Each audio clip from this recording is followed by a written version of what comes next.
Bonjour et bienvenue sur La Voix du Parfum. Faire entendre ce qui habituellement se sent, voilà ce que je propose dans ce podcast consacré au parfum. Écouter les fragrances, imaginer les effluves, se laisser porter par la voix et inviter l'ouïe et l'odorat à se donner rendez-vous avec votre imaginaire. Quel programme! Laissez-vous transporter par les parfums et les mots et savourons ensemble cette rencontre avec le parfum au travers d'interviews aussi passionnantes qu'inspirantes.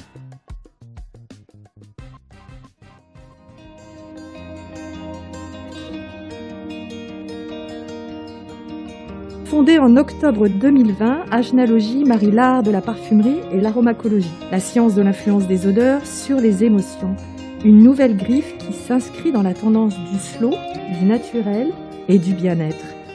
Rencontre avec sa créatrice. Bonjour Agathe Jacquinet. Bonjour Isabelle.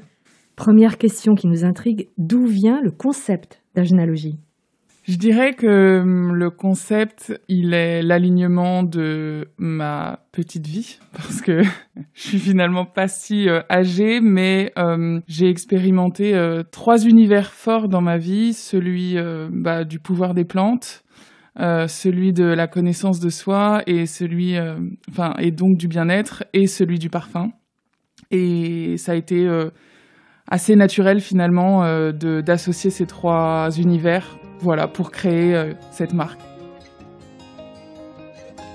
Comment vous êtes tombée dans le pouvoir des plantes ? Qu'est-ce qui vous a attiré et qu'est-ce que vous en faites aujourd'hui ? En fait, c'est arrivé parce que quand j'ai fait le master à l'ISIPCA et l'ESSEC, j'ai fait mon alternance chez la marque Phyto, les laboratoires Phytosolba.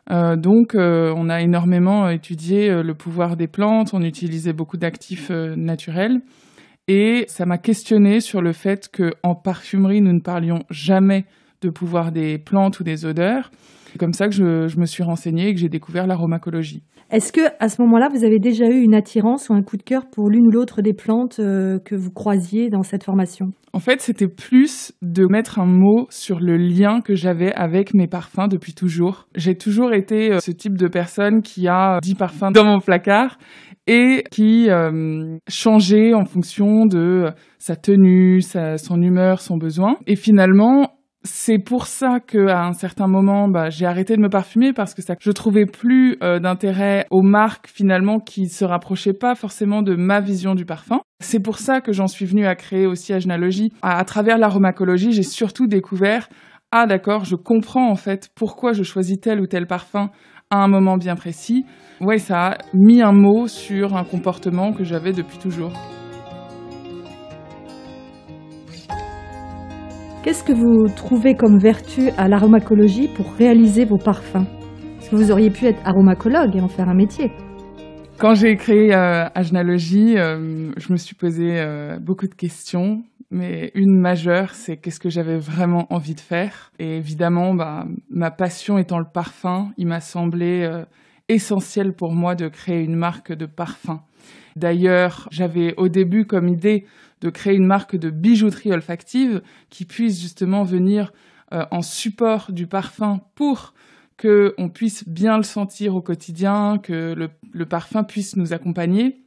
Et après quelques mois de travail et de réflexion, je me suis dit « Mais Agathe, tu es en train de réaliser un rêve, mais c'est pas le bon. » Et donc, il faut absolument que dans ce rêve, il y ait du parfum, parce que c'était mon envie profonde. La formule d'Agenalogie, comme vous l'avez dit, c'est des plantes à parfum, du bien-être et des émotions. Est-ce que le contexte actuel a accéléré la création de cette gamme ?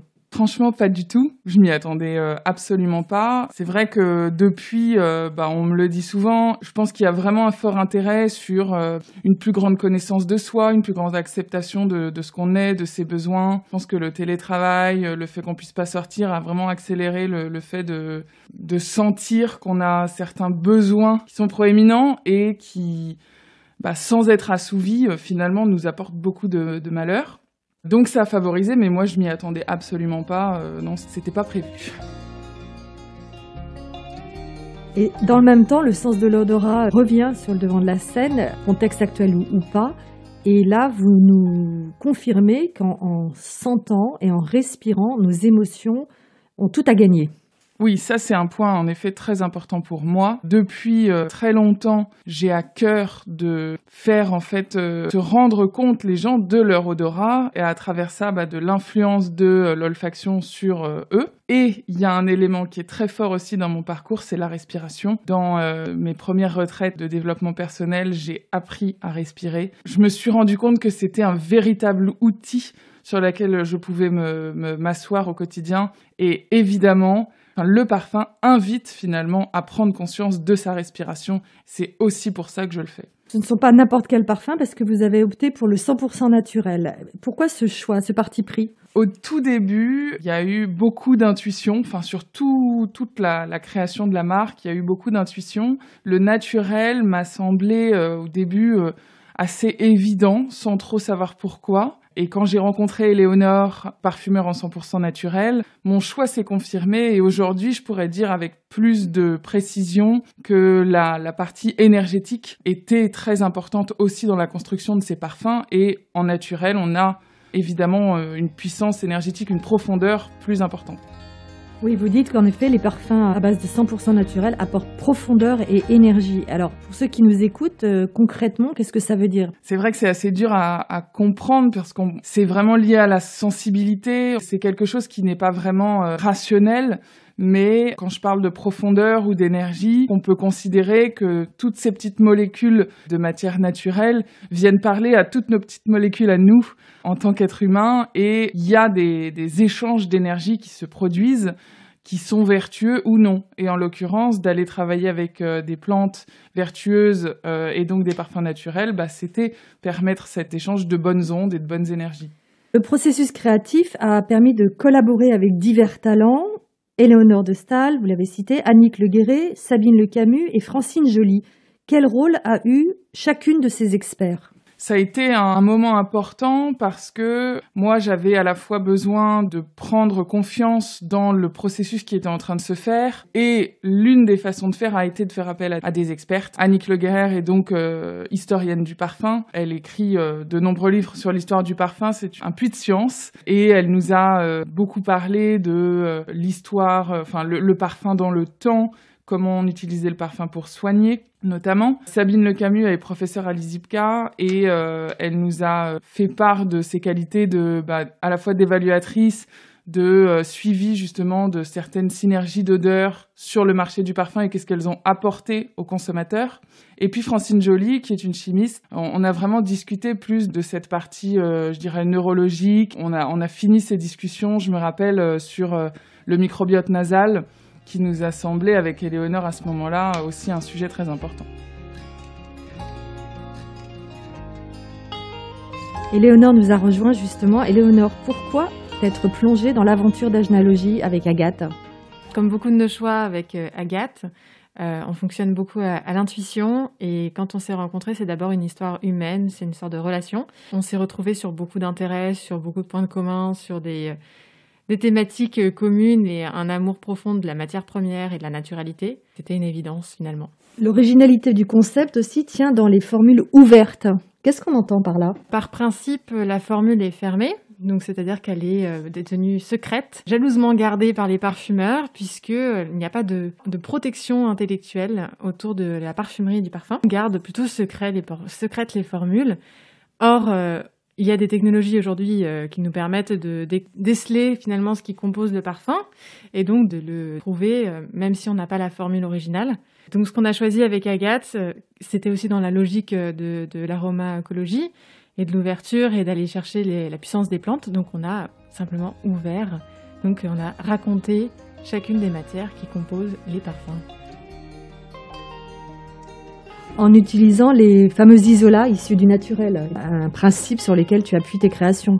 Voilà, l'idée, c'est de puiser dans le passé des choses qui sont super et olfactivement puissantes, comme les huiles essentielles ou les absolus, mais c'est de moderniser aussi la parfumerie naturelle, une parfumerie plus moderne, donc on utilise des isolats. Un point complètement inédit, je dirais, qui donne du sens à ces formules ouvertes, c'est aussi que on parle de chaque matière et de ses vertus associées. Donc d'avoir la composition du parfum permet à chacun qui se parfume avec de comprendre comment ce parfum fonctionne et finalement quels sont ses bienfaits sur ses émotions. Troisième point, on aborde les émotions et vous avez créé donc une gamme avec une fragrance pour un chakra. Vous voulez nous les présenter ? Absolument. Alors, on commence avec Désir 2.0 connecté au chakra sacré. On arrive à Sérénité qui est connecté au 4e chakra, le chakra du cœur. Puis c'est Confiance 5.0 connecté au chakra de la gorge. Cure qui est connecté à Ajna qui est le 6e chakra, celui du 3e œil. Et enfin, Méditation 7.0 connecté au chakra coronal. Quelles sont les clientes qui se retrouvent dans cette proposition ? En fait, il y en a différentes. Je pense que certaines se retrouvent dans cette proposition de spiritualité, finalement, de connexion à ces roues énergétiques dans le corps.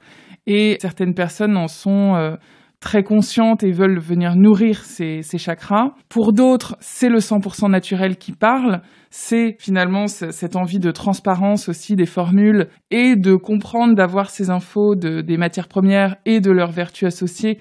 C'est quelque chose qui rationalise finalement d'une certaine façon le propos et qui leur plaît. Et puis, il faut savoir que sur le site, produit le plus vendu à l'heure actuelle, c'est le coffret rituel. Et ce coffret, en fait, je l'ai imaginé pour vivre cette expérience d'adapter son parfum à ses besoins. Il y a aussi cette invitation qui, je pense, est assez nouvelle pour les clients, qui est de dire « Vous n'êtes pas obligé de porter le même parfum tout le temps, comme on porterait pas le même pull, comme on porterait pas les mêmes vêtements. On peut adapter son parfum à ses besoins et c'est ce qu'on propose à travers Ajnalogie. »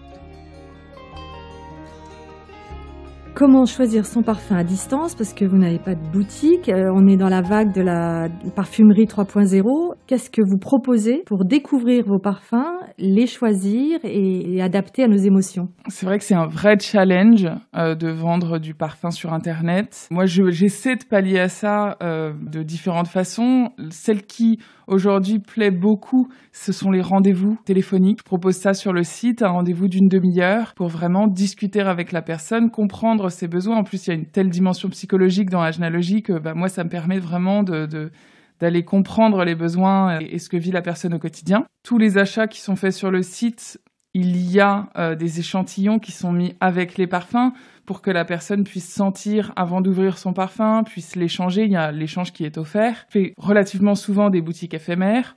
Mais c'est vrai que le site est un gros challenge. Il y a une partie de confiance, finalement, du client quand on est sur Internet. Moi, j'essaie de beaucoup communiquer sur les parfums, sur leurs odeurs, sur leur famille. Avec Éléonore, on essaie de faire des lives aussi pour expliquer aux gens qui comprennent mieux à distance les parfums. Finalement, quand quelqu'un achète sur le site, c'est aussi une grande preuve de confiance, d'envie de faire un pas dans la marque.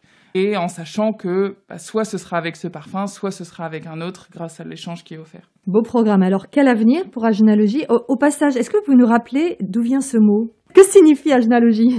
Ajnalogie, c'est un terme qui veut dire la science de l'intuition. Ça vient de Ajna, qui est un mot en sanskrit, la langue morte indienne. Ajna, c'est le chakra du 3e œil. C'est le chakra, du coup, de la jonction entre le monde sensoriel et extrasensoriel. Et en plus, il faut savoir que ce chakra Ajna se situe dans le bulbe olfactif. Donc c'était hyper fort et c'était complètement dans ce qu'on avait vécu avec Éléonore dans ses processus de création avec une part d'intuition très forte. Logie, c'est le suffixe des sciences, c'est ce qui complète cette intuition, c'est la partie aromacologie, c'est la partie recherche botanique, disons.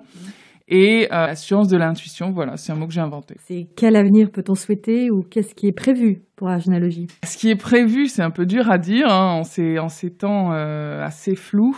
Un peu plus loin. Ma vision, c'est d'aller en fait à travers Ajnalogie porter ce message de bien-être par l'olfaction, d'essayer au maximum de rendre conscient ce pouvoir des plantes sur nous. Mon rêve à terme, je dirais que ce serait d'ouvrir des Ajna Studios, comme j'aimerais les appeler, des centres de bien-être, d'exploration du pouvoir des odeurs. On fait déjà avec Éléonore des expériences, des méditations olfactives, des expériences sur les émotions et le parfum. En continuité de ça, c'est offrir une expérience autour de cette idée de bien-être par l'olfaction.